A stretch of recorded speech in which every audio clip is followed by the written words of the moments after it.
sides to me like I'm a Gemini, but I'm no Gemini. I gotta tell myself that I'ma be alright, just wanna feel alright. I'm feeling good when I'm counting the money I need it in blue. Whoa, I cannot save a whole baby girl, tell me that I'm no hero. Y'all already know I love the science videos as well. We've seen a couple different ones involving space. This is why animals get creepier the deeper you go. And in my last video, or one of my most recent videos, I did ask you guys about like what you guys were afraid of more, the space or the ocean. I don't know why I said the space, but you get what I'm saying. Me personally, I feel like I'm a little bit more afraid of the ocean, just because it's like, it's more like it's more reachable than it is space, you know, unless like you go into a spaceship and do that, all that. But you know, I can literally just drive down to the ocean right now, take a boat, go miles out in the middle of nowhere, and I don't know, it's just something about the ocean, man. And we've only explored about 10% of it so far, so there could be anything in there. Not honestly. all of the darkest, strangest corners of the universe are in some distant galaxy, millions of light years away. In fact, the most mysterious of these dark places is right here on Earth. A place with no sunlight, crushing pressure, and near freezing temperatures is not the desolate wasteland that one might expect it to be. It is instead populated with a huge variety of life that takes shape in ways that our terrestrial minds can barely comprehend. I know we talk about space aliens and all that, but there's aliens clearly in the ocean. Some creatures of the deep have enormous, piercing eyes. Others have no eyes at all. And others still have eyes inside their transparent domed heads. Others glow for defense or glow for predation. And at these depths, where photosynthesis cannot occur, the food chain becomes a little unpredictable. Some creatures typically classified as filter feeders have even evolved to become unlikely, terrifying carnivores. Others become such effective predators that their mouths are bigger than the rest of their entire body, or have teeth that pierce the darkness in every direction. From the ethereal to the spooky, the dark sea holds a world of adaptations that jars the imagination. It's crazy, like even the fish, like they can't see what's going on. It's open season on anything down there, anything. It's all open. Nothing is saving you. Nothing, unless you're going down into a cave inside of the ocean. But even then, like, what's in that? And the deeper you go, the creepier it seems to get. What is it exactly about the deep, dark sea that creates some of the wildest creatures ever discovered? And is there a reason we can't help but find them to be bone-chillingly creepy?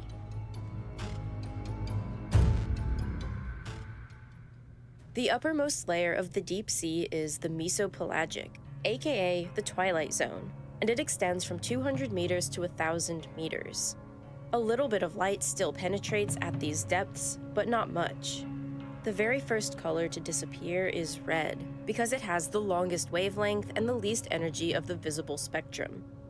And a lot of creatures that spend time in the twilight zone use this to their advantage, evolving to be shades of red that render them practically invisible at these depths.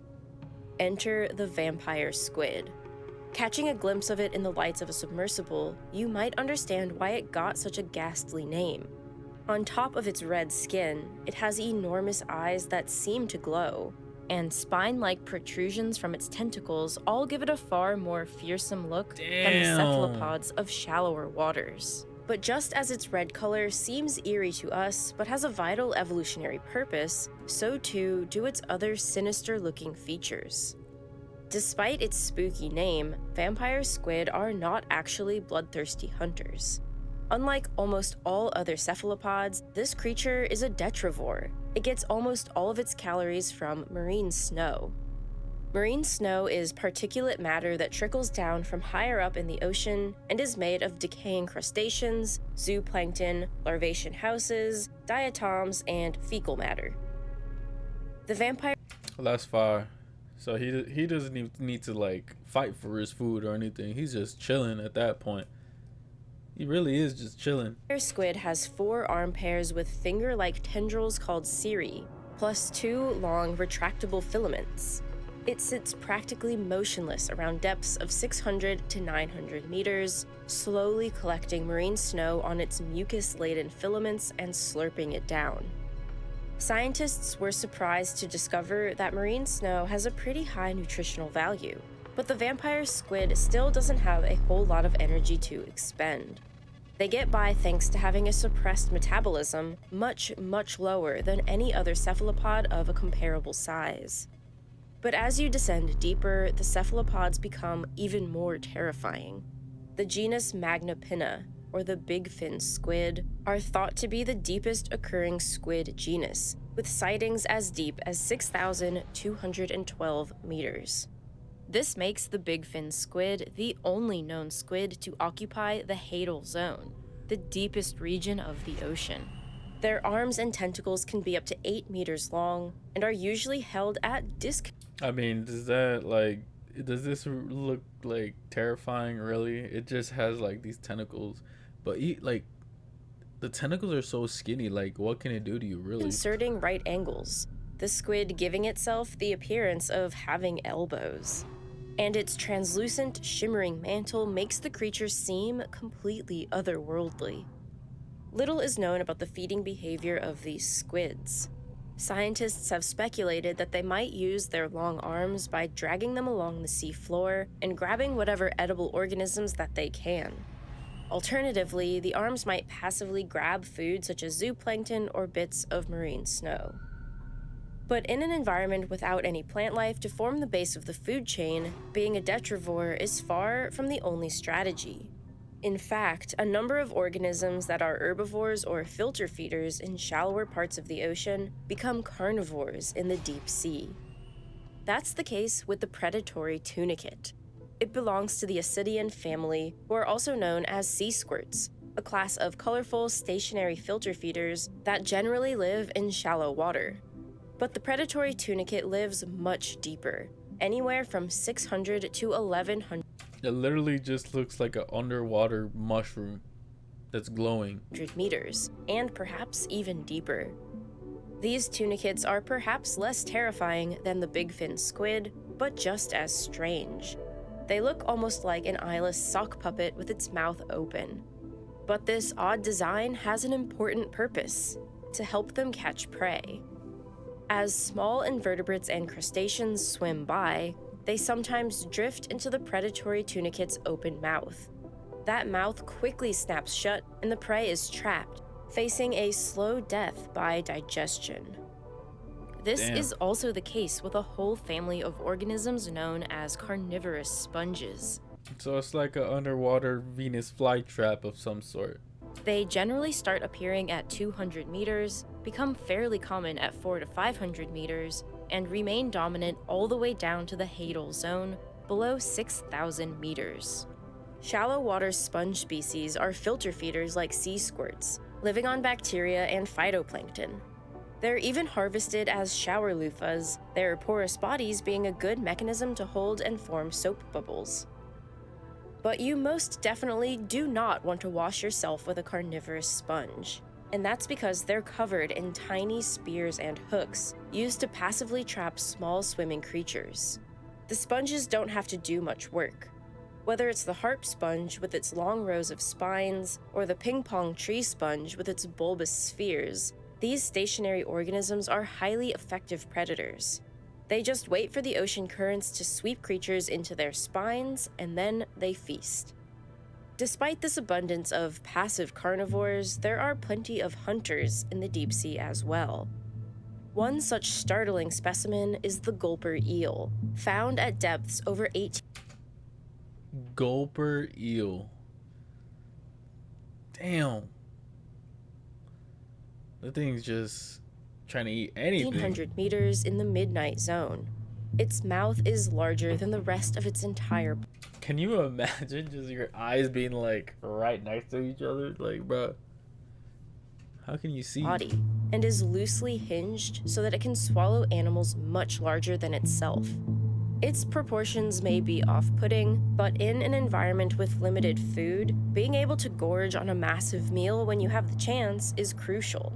Its massive mouth can also be used to make itself look intimidating by ballooning up to a hilarious degree. But most infamous among the deep-sea hunters might be the anglerfish, most of which live below 300 meters. But some can be found down to the abyssopelagic zone, all the way at 6,000 meters. It looks crazy. It's crazy looking. It's one of those the more scarier looking ones down there. There are hundreds of species that fall under the catch-all term of anglerfish, which comes from the way they generally hunt, with a lure attached to their heads to attract prey. This is comprised of an elysium, the modified dorsal spine that acts as a fishing rod, and an esca, the bulbous bioluminescent fishing lure which gets its glow from symbiotic bacteria. And by using these lures, anglerfish attract a variety of prey species to their gaping mouths, and they've been known to consume absurd quantities of food all at once. Researchers once captured a black sea devil that weighed 8.8 grams, but its stomach held 12.3 grams worth of eels. In other words, its stomach alone managed to hold 1.5 times its body weight in food. How is that possible? Like, you should have exploded. To be able to consume whatever they come across, anglerfish have highly flexible jaws and generally have teeth that point inward, meaning that whenever they trap their prey, there's little chance of the creature escaping. And just like the gulper eel, their strategy of gorging themselves whenever they can get a meal is a huge advantage in an environment where food is scarce. While some creatures use bioluminescence for predation, others use it to disguise themselves, a strategy called counter-illumination. The lights on their bellies helps obscure their outline against the very faint patches of light coming from above. But there are some predators who have found ways to see their prey camouflaging in this way. And perhaps the most incredible of these is Macropinna microstoma. This is the one I was looking for. Or the Pacific barrel-eye fish, arguably the craziest looking fish in the entire ocean. These fish have enormous tubular eyes that are directed upward, allowing them to see prey swimming overhead. And these eyes are encased. It's got eyes on top of its head. It's not even like looking straight. Inside their head, closed in by a transparent shield. Their vision is so good that they can not only pick out the silhouettes of their prey, even if it's using bioluminescence, but also gauge the depth they're swimming at, and therefore their distance from them. But initially, scientists were confused about how it could effectively hunt when its tiny mouth points in a different direction than its eyes. They wouldn't be able to keep their eyes on the prey while moving their mouth to eat it. But the scientists were shocked to discover that the eyes can roll forward and see through the front of their heads as well as— What? That's like if I had my eyes rolled and then like when I wanted to eat my prey, just look normal again. The top, for a maximum arc of 75 degrees. For comparison, humans can only move our eyes about 45 degrees at most. For us to do what barrel-eye fish do, we would essentially be able to look directly up at our brains. This strange adaptation allows barrel-eye fish to keep their prey in view at all times, even as it snaps its body vertically to snatch the food swimming above it. But barrel-eye fish live in the twilight zone, where there's still a tiny bit of light available for them to make use of. What about fish that are even deeper, down in the bathypelagic or even abyssopelagic, all the way down to 6,000 meters? With no sunlight penetrating these depths and with little need to detect bioluminescence, some deep-sea creatures forego vision altogether, like the tripod fish. Instead of it relying on sight, they balance on the seafloor like little tripods, waiting for other creatures to swim by. Their elongated wow. pelvic fins stretch down to the ground, holding them motionless and upright, while they use their pectoral fins like hands reaching forward. These fins are filled with enlarged spinal nerves, which helps them sense the water currents and whatever objects might float their way, from small crustaceans Their nerves are outside of their body. to fish. That's In this interesting. way, they're essentially able to sit tight and wait for food to come to them, even though they can't see it. And while these fish are certainly deep, they are by no means the deepest ones. Recently, scientists exploring a marine trench near Japan were stunned to find a fish living 8,336 meters below the surface, the deepest fish anyone has ever found and is likely to ever find. What they found is a type of hadal snailfish, a translucent, scaleless, tadpole-shaped creature. Little is known about this ghostly, ethereal It looks fish like that catfish. thrives in a place named after Hades itself. Is this deepest of fish the creepiest? Maybe not, though it's certainly not winning any beauty contests.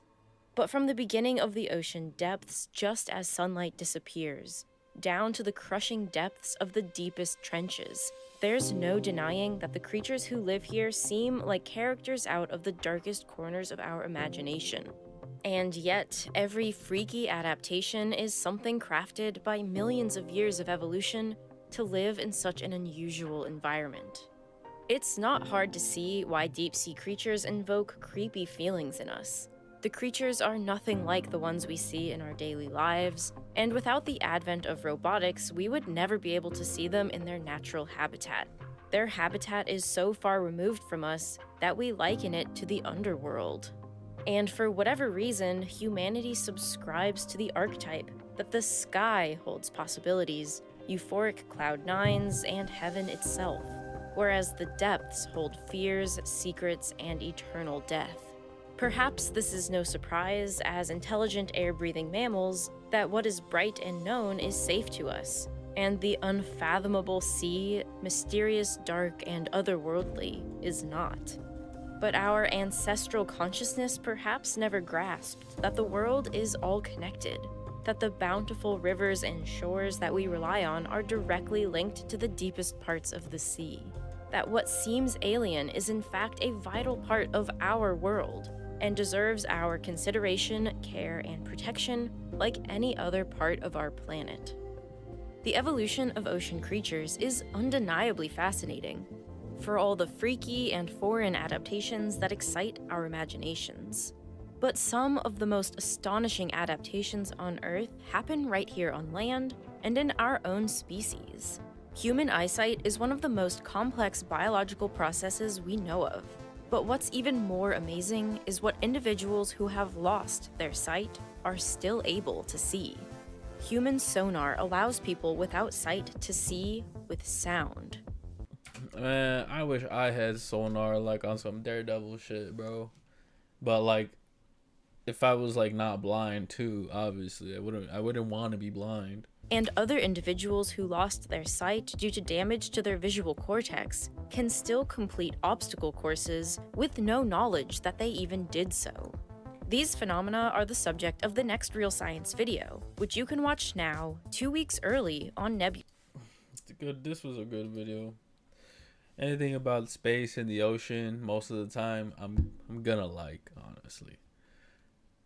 But yeah, let me know what you guys think in the comments. Please leave a like and subscribe for more. Hope you guys enjoyed this video. I'll see you on